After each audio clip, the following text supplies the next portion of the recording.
Unfortunately, the most effective way to drive attention is to piss people off. If I make people mad, if I'm polarizing and I make half the people really mad, but the other half the people like, yeah, and I get those people arguing with each other in my comments, I'm going to get a lot of impressions and I might grow faster. For me, I was never comfortable with that. It Mhm. just never felt right. I didn't want to add to the net level of anger in the universe. I'd like to welcome Harrison Shank on the call. You've a guy I've been following for quite a long on Twitter. Obviously, you're big on Instagram, LinkedIn, YouTube. And I just really wanted to connect with you because you have some good offers. You're making money online, and just I thought it'd be perfect to get your advice. So appreciate you joining the show. Hey, man, I'm looking forward to it. For anybody listening, Paul and I have gotten to work closely together. More recently, we met, I don't know, it's been a while now, but the second I saw Paul, I was like, this guy's got it. I love guys that just understand sales. If you understand sales, you're 90% of the way there. And as soon as I met Paul, it was clear that he was a sales guy through and through. And we've gotten to work together closely recently, and it's been a blast. And so when you asked me to come on, it was a no-brainer, man. I love it. Awesome. Yeah, appreciate you joining. Going to that sales comment, I put out a tweet this morning, and I believe that there's like a few fundamental sales skills involved in sales. Being, a good communicator, being persuasive. And I believe that those are really the foundation of almost any skill to make money online. Copywriting, email marketing, lead gen, doing ads. It all comes down to communication and persuasion. What are your thoughts on that? Yeah, sales was the biggest unlock for me. I had a long journey to get to where I'm at, and I'm still not anywhere close to where I want to go. There's people that I look up to that are just like, these guys are light years ahead, and I want to be where they are. But I know that anyone who's a beginner sees somebody who's living and making a great living online as where they want to get. And those are the guys I like to help. And it wasn't until I truly understood sales. I hired a great sales coach, Andy Strom, who anybody listening is somebody I'll always recommend. Andy and Paul. You can't go wrong with either of those two guys. Andy's Um, great. And I had Andy on the show previously. he's great. Yeah. And it was the biggest unlock for me because I guess the first step was I had to realize why people bought anything, because I didn't understand that at first. And I was selling things that I had a big following. I had 50,000 followers, and I could only sell things that cost $5, and only 100 people would buy them. And I was like, why is this happening? So then I had to understand you have to put together an offer that people want. You have to Yeah. solve a measurable problem for people, a painful problem, and the results have to be measurable. There has to be a thing they get. And if there's Mhm. not a thing they get, if they can't visualize it, they're not going to buy it. Right. And at least not unless you are venture backed and have millions of dollars to burn on a marketing campaign and educating the audience on what this is. So guys like us, where we are, we have to understand why people buy things. And as soon as you understand that, you're a big part of the way there. And the big leap for me was I was selling like a a membership for $5 a month in this community that I built as Save Your Sons. Anybody doesn't know, that was where I started, was the Save Your Sons brand. And people weren't buying it. I was like, what's going on? But it didn't have any sort of measurable, tangible pain that I was solving and any sort of measurable, tangible result. Yeah. And I was like, what can I do that's measurable, that's tangible? And I was like, I'm in good shape. I like to work out. I've been lifting weights for almost a decade and watching what I eat and understand diet, understand metabolism to a degree better than the average person. Why don't I just try to help people lose weight?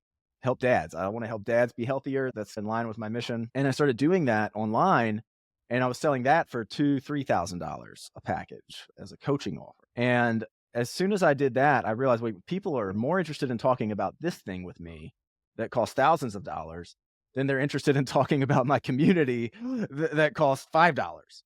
And that really clicked. I was like, that's the power of solving a problem. That's like, people wake up in the middle of the night. If they got 40 pounds to lose, you think about it all day long. Think about that all day long. My community was like, I'm going to help men be better. You don't wake up in the middle of the night being like, I wish I was better. You don't even know what that means. But if Right. you're fat and you got a lot of weight to lose, that's a problem. And so if you could solve that, people are interested in hearing about how. And so I was getting people on calls to sell this offer. I'd learned how to make an offer and I put it out there, but then they would get on calls and they weren't closing. And so that was the next gap. I was like, I know other guys are doing this. I know there has to be a way to do it. And so that's where I invested in learning sales as well. And that's where I married the two. And after that, it completely changed my life forever. And the most important lesson I learned that I still use today, you talk about persuasion and psychology, is really they need to feel like you understand them and they need to feel like you understand the real, and probably the best example, the best way to describe this is through an example. One of my first people that I ever closed, by the way, anybody listening to this, the first time somebody that you just met 20 minutes ago, 30 minutes ago, agrees to give you $2,000 on a sales call is one of the most life-changing moments that you'll ever experience. You get married, you have kids, and then somebody agrees to give you money out of nowhere. Those are like the three big things that changed my life. But what happened was I understood I need to find out, like, he doesn't just want to lose the 30 pounds. It's not about the 30 pounds. There's something deeper happening here. He would not get on the phone with a stranger if there wasn't something deeper happening here. And your job as a salesman, even if you're selling an ROI-based offer, is to figure out the real reason why people are talking to a stranger about whatever their problem is. They wouldn't do it if it wasn't a big deal, but they're not going to tell you what that big deal is easily. You have to dig. And this one particular guy was doing it. He was like, I don't know, man. I just want to lose a few pounds. I just want to feel a little better. I want to fit in my clothes. And I knew that's not enough. You don't pay $3,000 for a one-on-one fitness coach to lose a few pounds, to feel a little better.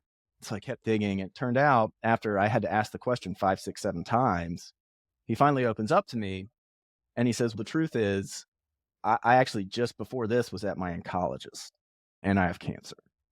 And one of the best things for my prognosis is that I have to lose weight. And that, of course, is a big reason. That is a big why. And as soon as I understood that, I was able to say, look, dude, I'm not a doctor. You have your doctor for that, but I can promise you, if you work with me, you're going to drop that weight. Your doctor's going to be thrilled. And as soon as he felt understood, and as soon as he came out with his real reason, and I got it, and I was able to be empathetic, and I was able to say, I can help you. It was easy for him to close. But if you can't get there, that's where people have a really hard time, and that's why people don't buy. Yeah, what a great insight there. How long did it take you to learn like those types of questions, that way to dig in those conversations to get to those real reasons? Because so many people guard what those reasons are, and it's almost an art to get them to open up in order to share that with you. What was that process like for you?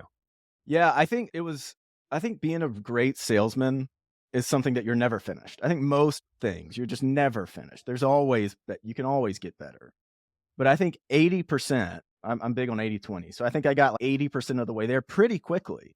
And there's a couple of tricks that I still use today. And one's like a negative qualification. So if I'm getting stonewalled, this would work on any sort of agency offer, financial offer, whatever. But if they're not being open with me, I'll just stop and I'll say, look, I'm going to stop right here. I'm going to stop right here. On the fitness example, it's like the guys that have really good success with this, the guys that when we're done working together have lost all the weight and tell all their friends about me and that love this and we still want to keep in touch with me for the rest of their lives. The guys that get results like that have a really big reason why. There's something really important behind them wanting to lose this weight. It's not just what I'm hearing from you. It's not just, I want to look better in the mirror. It's not just, I want to feel a little bit better. And I'm not hearing that from you. So is there something like that? If there is, I need to know so I know if I can help you. But if there's not, it's not a good fit. And that sort of negative qualification all of a sudden snaps them into it. And they're like, all right, there are these things. And there's tricks like that. I hate to call them tricks because they're not tricks. They're just things that work. But my whole guiding ethos is being really clear and really blunt, but pleasant and friendly, but telling them the real deal. Like, it's true. This isn't going to work for you. If really all you're doing is you just want to lose a few pounds, it's true. It's too much work. It's simple. It's not easy. And I'm going to be holding your hand the whole time, but you're going to quit if there's not a big reason why. You just are. So tell me, is there a big reason? And when you frame it like that, they begin to start qualifying themselves for you and you have a much easier, more productive conversation. Yeah, absolutely. Absolutely. What you have on Twitter, at least, or on X as it's called today, you have 575,000 followers. How long have you been building that brand? And what was like the early motivations that made you start to build your presence online?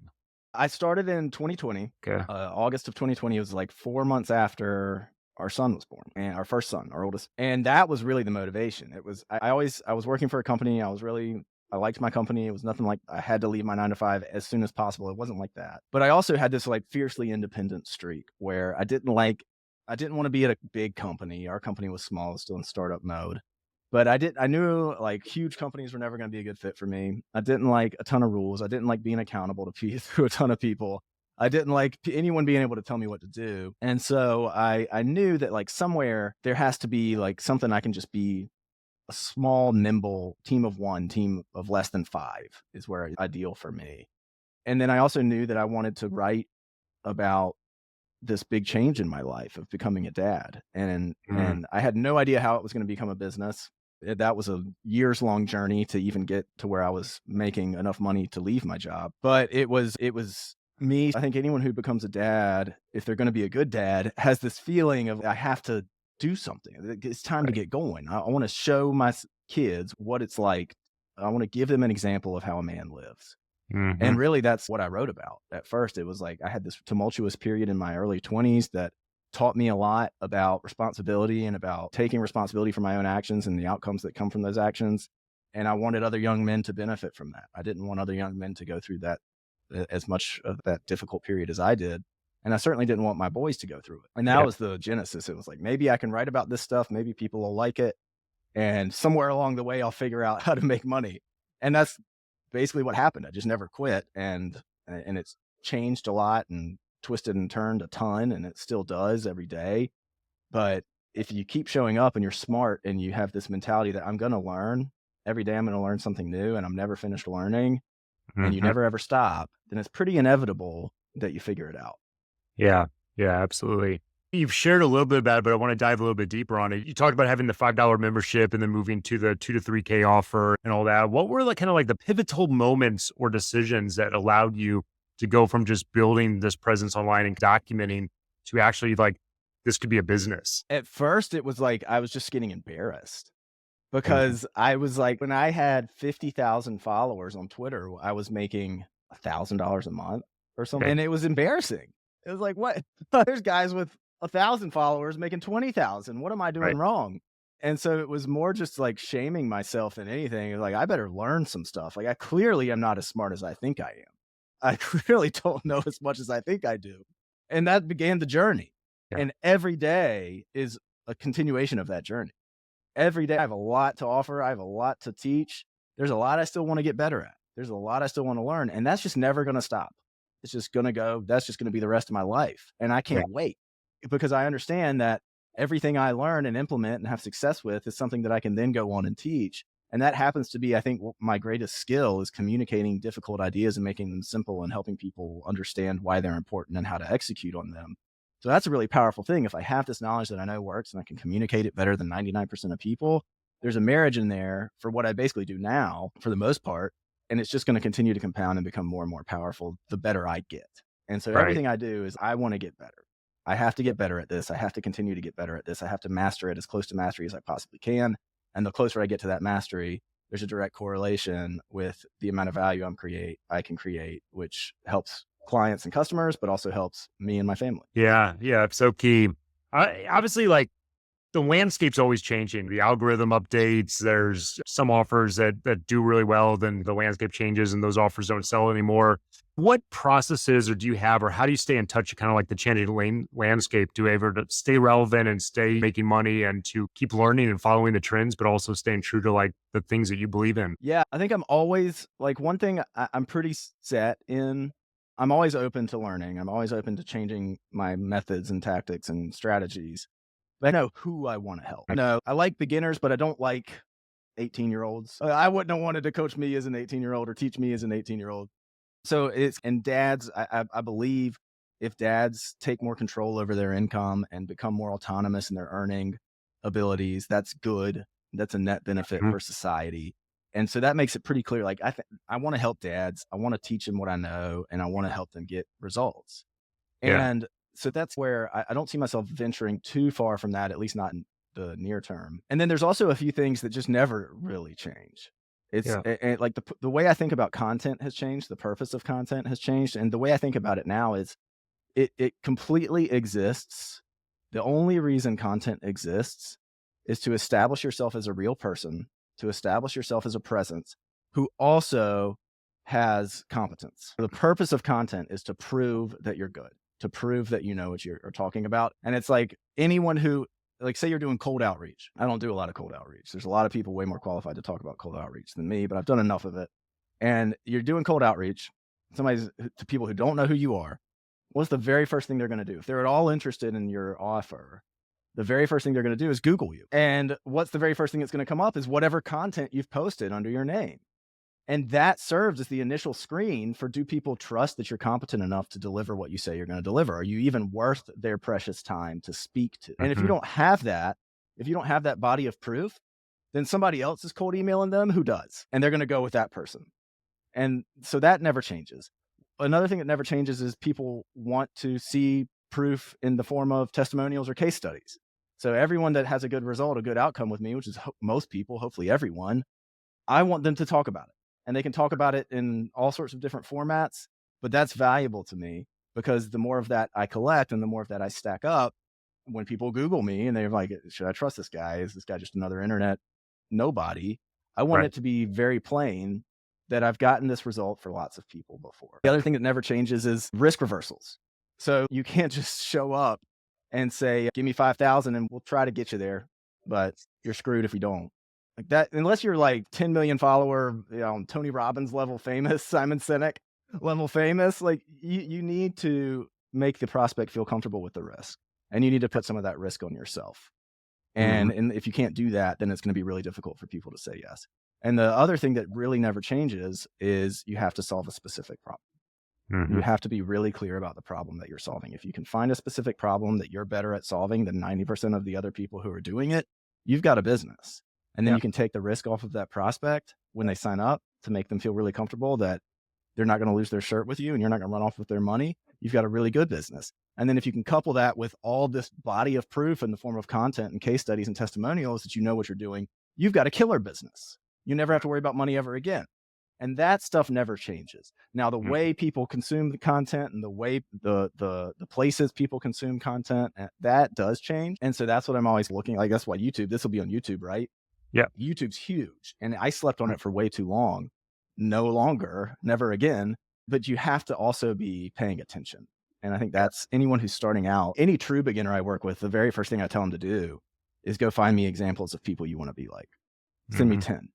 And they don't just have they have to also have a business. So they can't just be like a big account. I'm like, I want to see that they're actually generating value and solving a concrete problem for people. Send me examples of that. Yeah. And if you can't do that, then you probably are trying to sell the wrong thing. I want to switch gears just a little bit. I read a book recently by a guy named Nathan Leck, and it's called How to Be a Capitalist Without Any Capital. And I read a piece. There was one particular thing that he talked about where he talks about having 3 or 4 different snowballs he put out there. And then I hear so many people give the counter advice of just focus on one thing. Focus is key. If you try to do 2 or 3 things at one time, you're going to fail at them all. What are your thoughts? Have you always just focused on one thing that led to your success, or have you had contingency offers or contingency like pieces of work in process? So like one of them fails, you can divert attention there. What's your thought on that process? I can tell you what I've done, and I can tell you what I think is right. So my biggest weakness is that I get shiny penny. I Yeah. get very distracted. And when you have a big following, like I'm fortunate to have, people come at me all the time with ideas. They're like, Yeah. what if we partnered and did this? What if we partnered and did that? And I've probably lost all in all, if I added up all the months I wasted chasing this new idea with somebody, over a year. I would be a year farther ahead Yeah. than where I am now if I had just focused on one thing. Mhm. So for me, and everybody's brain is different. For me, if I'm trying to do more than one thing, I'm going to fail. Yeah. I'm not going to do two things 80% good. I could do one thing 100% good or two things like 20% good Yeah. because of the inertia or the decay that I've experienced going from one thing to another. Yeah. It just kills me. And I struggle with it to this day. I have to remind myself and my friends and my network, I make them hold me accountable. But I have this dream of my kids' show, Froggy the Gator, where I want it to be a great American IP like Mickey Mouse or Mr. And I came to the conclusion after talking with a lot of people and trying to do both for too long that it's just not going to work. I'm just not going to financially get to where I want to be if I'm doing both. Mhm. And I could choose one or the other, but the online business thing is much more lucrative now. I think the IP thing could be lucrative, but it's a 10-year, 20-year play. Yeah. And I'd much rather focus on the lucrative in the short term and get to where I can just do whatever the heck I want. Maybe then I can start my 10, 20-year play on the kids' IP. But that's a huge challenge for me is trying because I always think I'll just split my time or I'll do one day this, one day that. And it just doesn't work. I've proven that to myself over and over again, but I keep falling into the same traps. Yeah. You talked about how your journey, it's been a lifelong of learning and you were at $50,000 and you weren't making very much money. And then things clicked, you figured it out. There's a quote from Mr. Beast where he says that like everything he's learned about YouTube, he could start a new channel up without using his name, without using his face, and could get it to, I think he said something like 20 million followers in 6 months just because of what he knows about the platform and all the ways he knows how to, all the skills he's learned along the ways. If you were to lose your Twitter account tomorrow, or to lose all your social accounts and you just had what you've learned along the ways and you had to restart, how quickly do you think you could rebuild back to the monetization level you're at currently? It would take a while to build to the follower count, Yeah. but to the monetization level, 3 months. That's it. Because I understand because all the point of content again is just to have proof. So I Right. would if I was starting from 0 tomorrow, here's exactly what I would do. I might not even start an X account. Sorry to all the X people. I probably wouldn't mess with it right now. I would go straight to LinkedIn, straight to YouTube, and I would just record videos, shorts. I would start with shorts of just me explaining how to solve problems. And I would give away a lot. I would give away almost everything. I'd just say, here's how I do it. Here's how I do it. Because I want to stack up proof. And I Hmm. would gain a modest following. I'd probably be able to get to, I don't know, I've gotten to 5,000 on LinkedIn and I started 6 months ago, 7 months ago. So I'd probably be able to get to a few thousand and I could Hmm. monetize just a few thousand pretty easily. It would Right. require a little bit of a different strategy. I rely a lot on inbound now. I'd probably be doing some more outbound, but that's fine because Yeah. now I understand what people want to buy, what makes them buy it, and how to deliver it. And if you can do that and you have enough proof online to back it up, like I said a minute ago, you've got a business. And Yeah. so I think that's one of the biggest changes I've in my philosophy because I used to go on podcasts and even on my own stuff, talk all the time about how important it is to monetize for a big following, how important it is to monetize for a big following, or optimize for a big following, not monetize, optimize for a big following, optimize for a big following. And there were some things that were right about that in terms of the opportunities that it opens up for you. There are conversations with people I never would have had, very impressive people that I never would have even been in the room if I didn't have this massive online audience. So there's some important things about that. But if I Hmm. was going to start over from scratch, I would not worry about size of audience. I would worry about specificity of problem that I can solve and specificity of person that I can help. Yeah. And everything that I made would be for those people. And Hmm. yeah, I have almost 1 million followers now across everything. It wouldn't be like that. And that's actually Right. okay. It's actually probably better than worrying about getting recognized. I'm a pretty private guy. So that's the approach that I would take. And I would understand that, yeah, you're not gonna grow a massive audience this way, but you can grow a really sustainable business because the business all comes down to the skills. And those nobody Yeah. can take those away from you. You mentioned being a private guy and you obviously started off as an anonymous account. And what made you decide to become a personal brand with your real face and your real name? And has that affected your business to the positive or just maybe your thoughts on that? It's affected growth negatively, which I think Mhm. everyone knew that it would. But I'm fine with that because it's affected business so positively. And to me, it all came down to the trust barrier that we face as guys online, because there's an earned stigma of online guys as weird scammers. The online industry deserves that stigma because so many guys are bad actors. Mhm. And it slowly clicked for me. I guess it doesn't click if it happens slowly. It slowly crystallized for me that trust is one of the most, if not the most important piece of currency that we have as somebody selling things online. It just is. And I know I'm a good person. I know I'm not going to rip anybody off, but they don't know that. They don't know that. They may like my content and have enough rapport with the content to be willing to speak with me. But if I'm not putting myself out there as a face and as a person and putting that skin in the game, then they have no reason to ever really trust me because I could always just disappear. And Mhm. now I use it as a selling point. I'm like, if first off, if I get a hint that somebody's worried about scamming, like they're probably not the best client anyway, because Right. they're going to find reasons to be upset, even though I'm not going to scam them. They're just not the right kind of person. But I'll tell people like my risk reversal is real. Mhm. Most people I work with, I say, if you don't make money on this, I'll make up the difference. I'll pay you the difference in set time frame.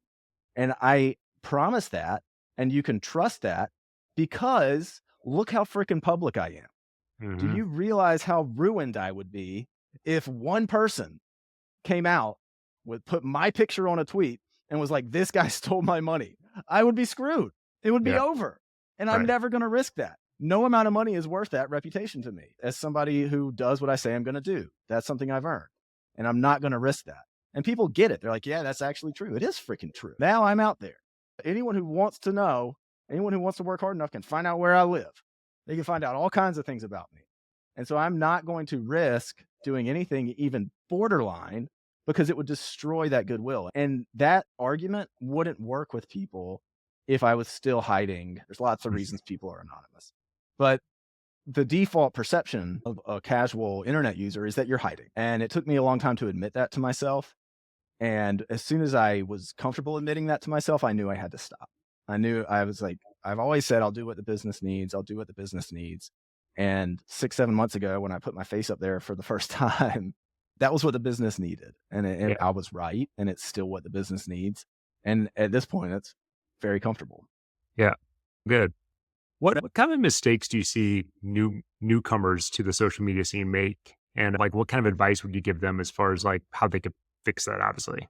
Oh, man, this could be its own show. I think what this is a mistake I made. I think beginning without any idea of what your offer is going to be or what your business is going to be is most of the time a mistake. And I know people say just start posting, and I agree with that a lot. But I think you should also at least have some broad framework of how you want to help people.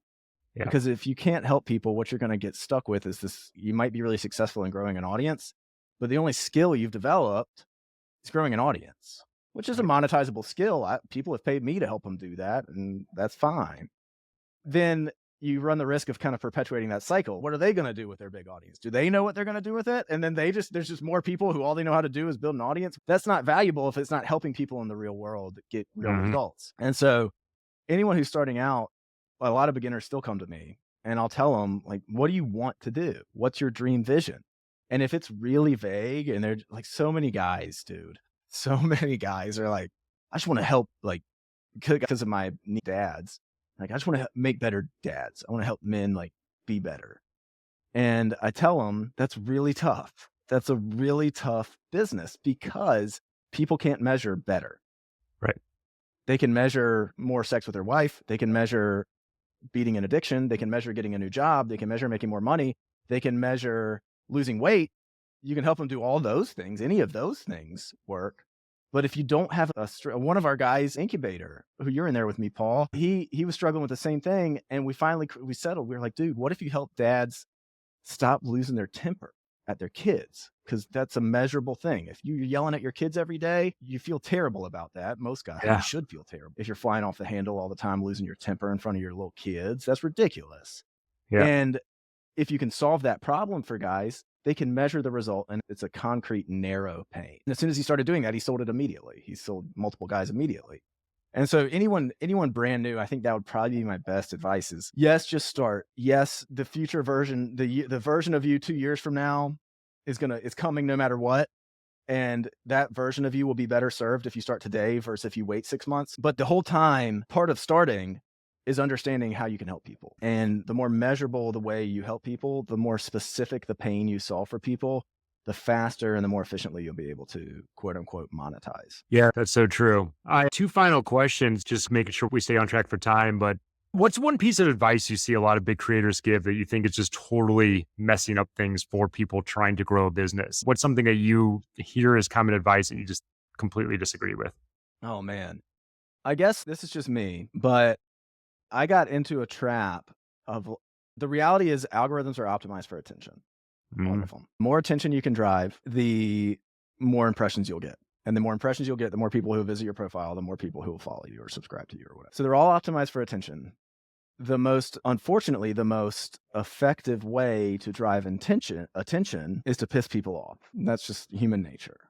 If I make people mad, if I'm polarizing and I make half the people really mad, but the other half the people like, yeah, and I get those people arguing with each other in my comments, I'm going to get a lot of impressions. I am. And I might grow faster. For me, I was never comfortable with that. It Mhm. just never felt right. I didn't want to add to the net level of anger in the universe. There's plenty of anger out there without me adding to it. And it just felt like a really bad way to build a personal brand or an audience.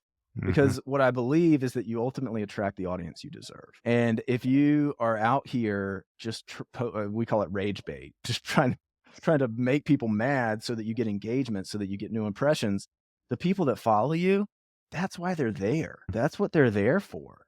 They're there to see the WCW match. They're there to see the wrestling match. And Mhm. that's not what I want to do. I don't want to add to the anger in the world. I don't see that as my best use and my highest purpose. And so I see a lot of people make that mistake. Now, if that's what you want to do, that's fine. And you're comfortable with that. To me, every second that I see like arguments happening is a drain on my energy. And Mhm. that energy could be spent doing so many other much better things. But if I'm getting sucked into arguments or even just peripherally exposed to arguments, that energy gets siphoned off. And that's not fair to Yeah. me. That's not fair to the people that I can help. It's certainly not fair to my family. Yeah. And so that's something I really stay away from. But I think a lot of advice out there is you have to be polarizing if you want to get any attention. You don't have to be. It does work, but you're going to get the following you deserve. You're going to get the Mhm. followers you deserve. And if all you're doing is optimizing for negative attention, then all of your followers are going to expect more negative attention and they're going to Yeah. expect more of that and you're trapped. Final thought, and maybe I'll frame it up with a story. You mentioned starting your social media account as you became a new dad and you wanted to create like this role model and this legacy for him.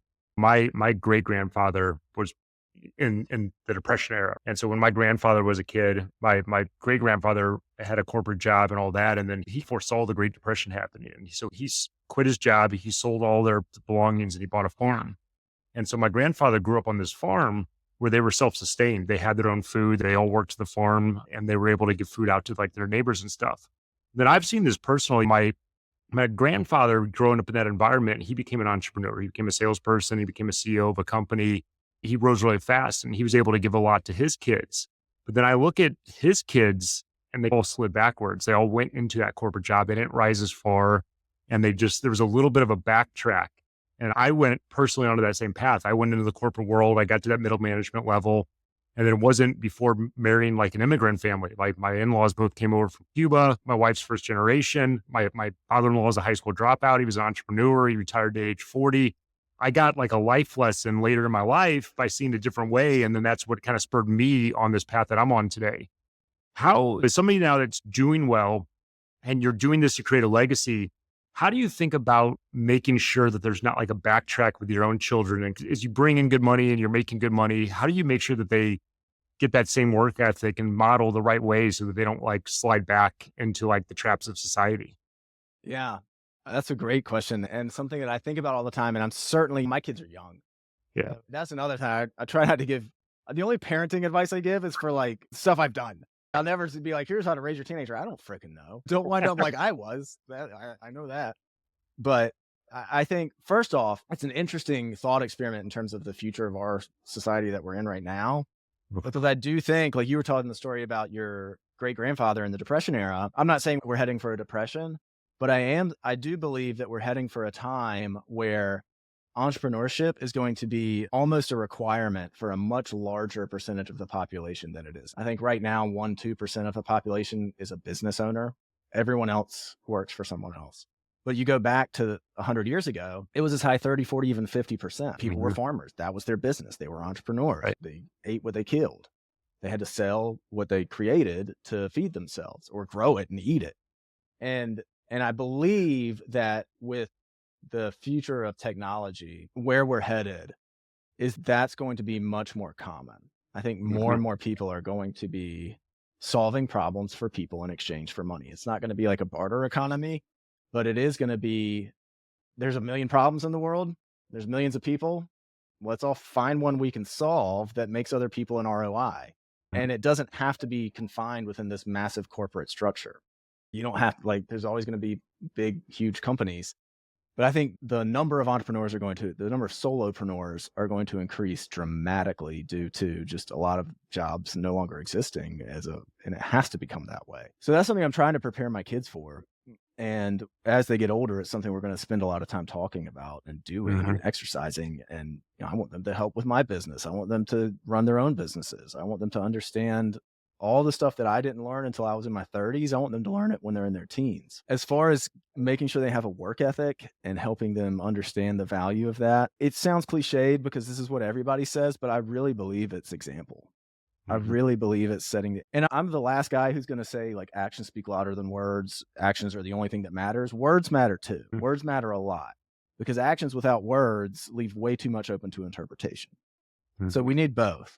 But I believe living that example and showing your kids, "Look, this is the stuff I'm giving up so that I can work hard and create this thing that I want for you and that I want for me and that I want for our family," and describing that to them and describing why it's important and then living it out. I think that's about the best we can do. If you got a better way, I'll listen all day long. I think that's about what we have to do is we have to show what it looks like and then talk about why it matters and Yeah. make sure that those moments we don't sacrifice those little moments where we could have a good conversation with our kids. We don't sacrifice that to silence. Here, this is my office. This is our basement where I work. And every morning I come down at 6 o'clock before my kids wake up and I start doing stuff. I'm either messaging you guys, messaging friends, messaging or working on a piece of content or whatever it is. I get a little bit of time early in the morning. It's just me. 7 o'clock, my oldest wakes up. And it's gotten now where every single day he'll walk down those stairs right there and come sit on my lap. Now I'm sitting here in the dark with just my computer monitors. That's the only light. And he'll come sit on my lap and I'll talk about what I'm doing. He's only 4. He doesn't really get it, but he knows daddy's working hard, and he wants to be around that. And so I'm always going to welcome that. I'm always going to fan that flame. And I think I don't know what else to do, but my gut tells me that's the right way. Yeah. Well, love it, man. You have any final thoughts that you want to instill there to anybody listening that could help them on their journey before we kick off here? Man, solve a freaking problem. Yeah. Solve a specific freaking problem. That's it. Solve a problem, do it for people, get them to talk about how you did it for them, prove it by posting it online, and don't be afraid to sell.